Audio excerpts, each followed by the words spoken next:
Welcome back to Ben's Trains. It's March 24th, 2023, so close enough to the end of March, it's time for a little update here. So this is the latest stuff to arrive here on the floor, and you'll see it's in two lots. Half of the lots for me, half of the lots for a friend of mine.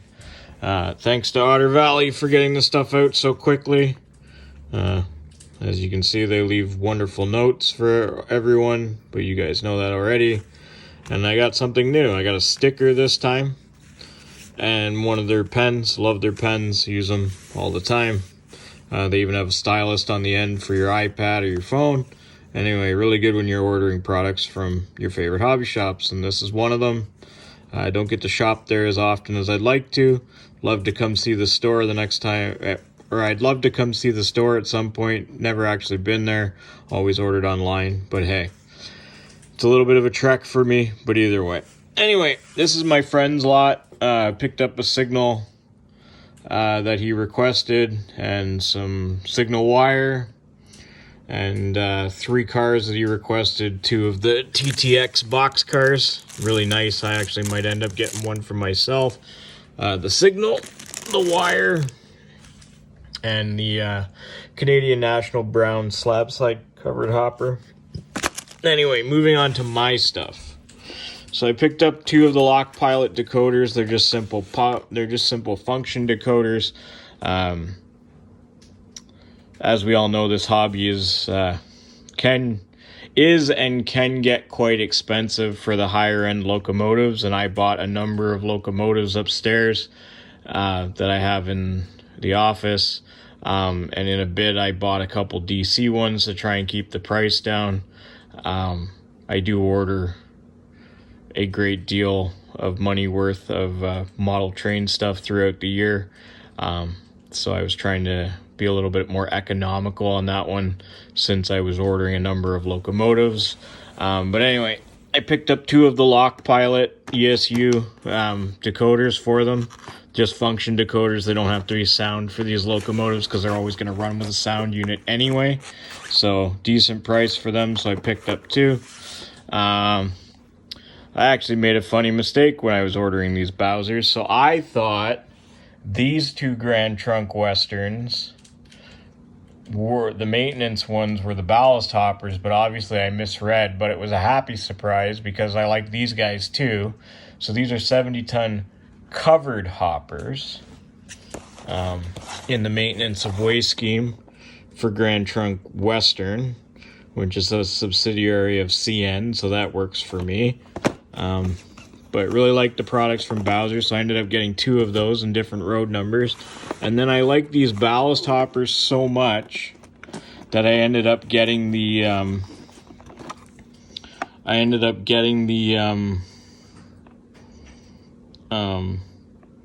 the 6 numbers for ONR, but I wanted a variety in my train, so I ended up getting 2 of the Grand Trunk Western in the brown, and I might get a few more along the way. But anyway, happy surprise for a mistake, not too bad. Anyway, so that's what I got from Otter Valley. Thank you, Otter Valley, for getting all that sent out. Now, here's what I picked up online. So, this one's upside down, but that's not a big deal. They're all the same anyway. So I was bidding on 3 of these slab side covered hoppers from Truline Trains. They're becoming harder and harder to find because Atlas now has the tooling because Truline Trains is no more. So I was bidding on 3 of them, and I ended up winning 1 of them to add to my fleet. So I think I have like 13 or so now. Anyway, so not a bad deal. This person that I bought all these things from, they combine the shipping. So the way it works on eBay, as most of you guys know, is you pay individual shipping for each one, which ends up being a lot of money out of pocket. And then you end up making a deal with the seller, and then usually you end up getting your money back. or a percentage back. So that's what this seller did. I'll definitely look to see what this seller is selling again, and if I need anything along the way, then I'll definitely deal with them again. Anyway, all these products came out of Alberta, and I want to show you something funny on this slab side covered hopper. So there's a hobby shop here in Whitby called Daily Hobbies. So this car made its way from Whitby to Alberta back to Bowmanville. Quite funny. Anyway, neat little trip for this car, but now I have it again just to add it to my fleet. Anyway, picked up this newsstand or newsprint car. So it's painted like this on one side and then painted on the other side. There's a special series of these cars. A friend of mine collected them, or is collecting them, or has collected almost all of the special cars. It was going for a good price, so I said, what the heck, I'll add it to my collection. And so I managed to grab this one. I managed to grab 3 of these LBF company Beth guns, or bathtub guns, whatever you want to call them, in the BNSF scheme. I don't have any in this yet. I have like a couple in Procore yellow, I have a couple in CN red, and then now I have a couple in the BNSF scheme. They were going for a good price, so I said, what the heck, I'll throw a number out at all 3, and I ended up getting all 3. Ended up getting a new old kit, the combine for my farm scene.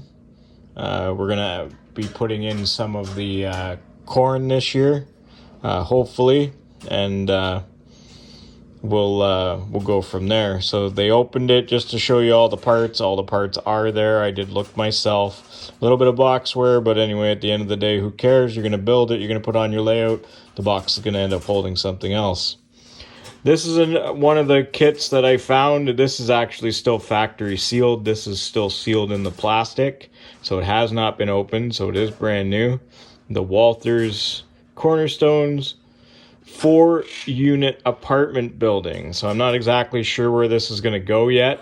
However, I am currently still building the layout, and eventually I'll need a little city scene, so this is a nice way to put four units in one confined space.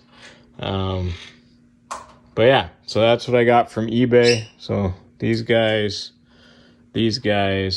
and those 2 there. These guys came from Otter Valley. These guys are for a friend from Otter Valley, and that's what we got for this little update. Stay tuned. We'll head on down to the layout, and I'll show you what's going on down there. Thanks, guys. See you soon. Okay, so welcome back to the layout room. As you can see, I've got cork up on the entrance section to the upper loop. I've decided to mirror it exactly like this one, so I'm actually building the frame to match the bottom as closely as I can. So measuring all the different angles, all the different pieces, and I'm actually building it to fit. I've moved the excavator over here, but let's turn this way, and there you go. So that's the first section. That's this section right here. That's going to go over top. So what I'm actually considering doing is actually temporarily taking the farm out. So bringing this all down, all the work that I just did, taking the farm scene temporarily out and storing it in the back room. And then I'm going to use the legs for the farm scene to build this scene. So I have been toying with the idea of actually repurposing my circus unit. As you know, when I was a member of a modular group, when I was a member of one of the clubs, we used to have a modular group that traveled around, and everyone made different modules. So this unit here the T unit, the T unit above it, this unit here, this whole farm unit. There's a front to back unit in there, which I still have, called Elf's Pond. And then there's my circus loop. Now my circus loop is opposite to this one. So if I was to set it up, it would swing way out here into the door, which doesn't work for what we're doing here at the house. So because this is the only access to our backyard, in a townhouse, you make do. So I'm actually going to stack the loops here. So I'm actually considering rebuilding my circus and carnival area on this loop, which means I get my circus yard back, which means I can also display my circus train, which has not come out in a very long time. Or I might just keep the circus train on an addition in the back there, because what's going to happen is if you look under here, it's really hard for me to show you, but there is a pencil line right there, and there is actually 3 tracks that are going to go through this wall. Don't mind the mess, because it is a hobby, or it is a building in progress. So it's going to go through the room here, underneath the electrical panel, through that wall. And it's going to come into 3-track staging. Yes, like I said, we're still in construction here. It's going to go into 3-track staging in here that will more or less fold away so that we have access to our freezer. See, here's Alf's Pond right here. So this is a unit that I haven't figured out what I want to use it for yet, but I'm not willing to get rid of it. And then there's the circus loading yard. And there's the carnival back there. So I'm actually considering repurposing that unit to turn it into like those square units. I'm actually considering taking the track up and making them just as wide as this, so that they go that way. So I have a little bit more room to stage trains to come onto the layout. And then they'll come out just under there.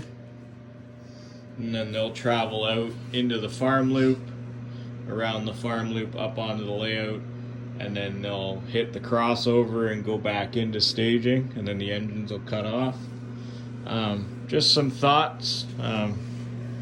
Not fully sure what I want to fully do up here yet, but it'll either become circus land again, or what I'll do is I'll build my town scene in the middle of it.